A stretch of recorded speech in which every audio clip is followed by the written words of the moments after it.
Welcome back, friends. Welcome back to the homestead. I've come into the new greenhouse, as we call it. It's not particularly new now, it's 3 years old, but the polycarbonate greenhouse. And I just want to talk in this video about growing food stuff, vegetables into winter, because we're, as you probably know already, we're in Latvia, 58 degrees north, probably about zone 6, zone 5, zone 6. Temperatures here go down to minus 30 in about February time, and we can experience plus 30 in the summertime. That's Celsius.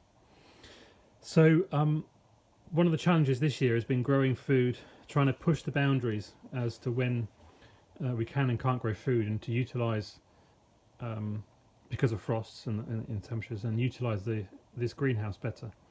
If you've seen the previous video, which I'll link to up the top and maybe cut into here, I planted a lot of food here in the late March.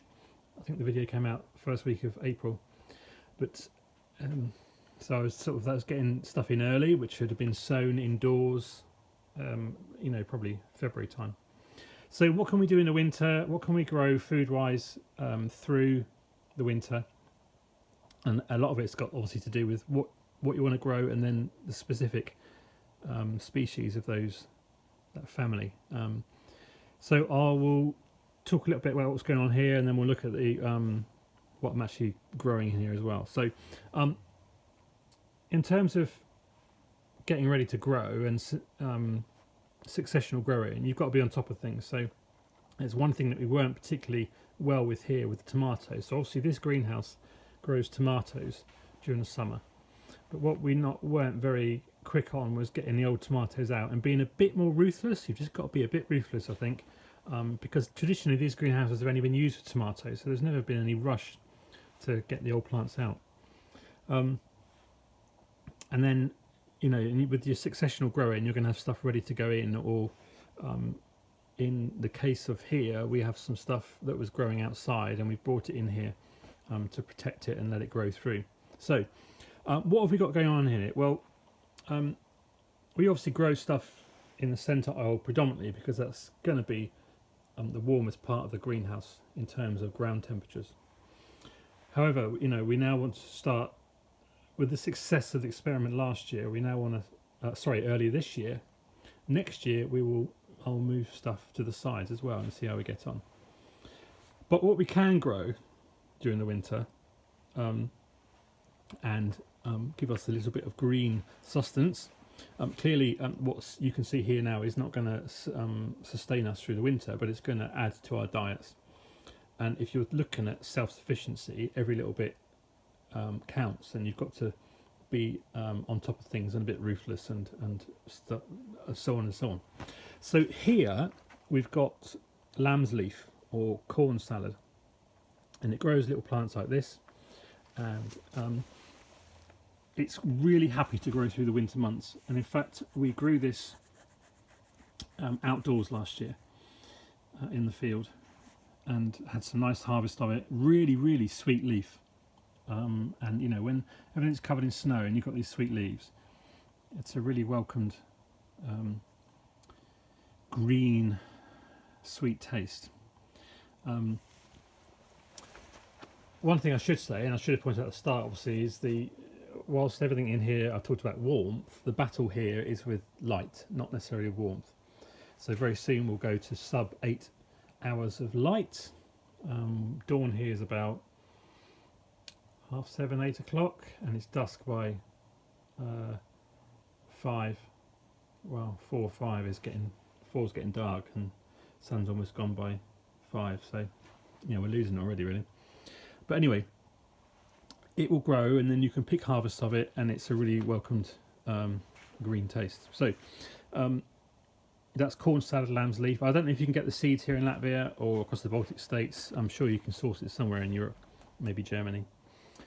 Here, let's go down the centre aisle. We've got this is purple.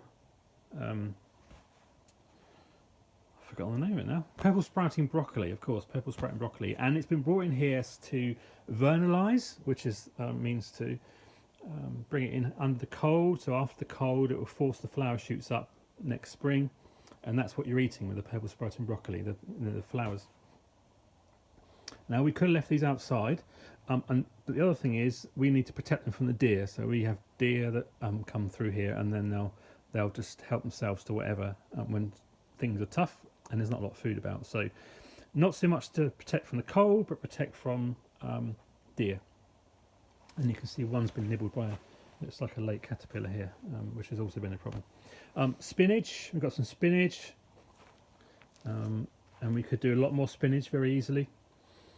Here we've got some Tundra cabbage. Now I don't know how successful they're going to be. Maybe they're a bit late, but next year we can be on top of it. But the principle is we could plant cabbages. This Tundra, obviously the name gives it away, it likes the cold, so we could have some very late cabbages growing in here. We've got some other broccoli here. Actually, I think this was a different purple sprouting broccoli. Still got some carrots that we planted earlier in the year, and they'll sit here happily. I think you can see you've got some nice size carrots in there, and because the ground is soft here and got compost in, we can easily pull them out. Some more purple sprouting broccoli here. These are Chinese leaf cabbage, which I can see have been growing, but they got absolutely devastated by some caterpillars that got in here, and I managed to deal with the caterpillars. There's only 2 or 3, did a lot of damage, but it's still growing.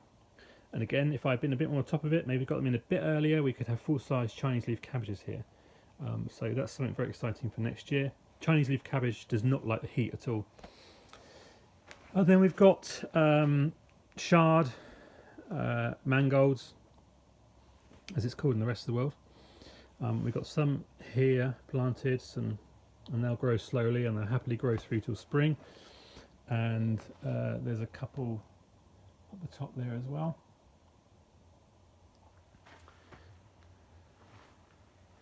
And I've got some red Russian kale, which I will plant some more next year really, but again, because this vernalizes through the winter, this will go to seed, so this has really been left to save seed for next year.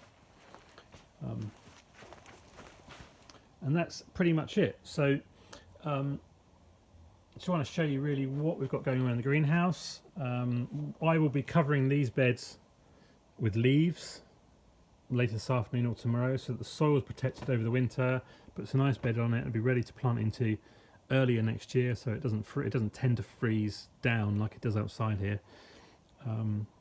But anyway, the leaves will be good, it will feed the soil as well and protect it. But that's kind of what we're doing now, growing through winter here. I'll keep an eye on temperatures as well, and maybe do a follow-up video. But use your greenhouses. It's a great growing space that could be used even in the coldest countries like we are here, and with just very little sun. You'd be surprised how much this greenhouse warms up even with the slightest bit of sun that comes out. So I hope you found the video interesting. If you've got any questions or comments, please leave them below in the comments. Not a lot of gardening videos coming out now, obviously, because of what's going on. There's not a lot to report on really. But there'll be lots of other food videos, and I'll be planting. I do plan to do some microgreens and stuff under the LED lights this year, so that video will be at some point. But stay tuned for other videos. We've got lots of food videos and review videos and stuff like that, and other stuff that's going on here in Homestead. Thanks for watching. Thanks for subscribing if you're subscribed, and thanks for your likes and comments. Really do appreciate them, and look forward to seeing you in the next video. So bye for now.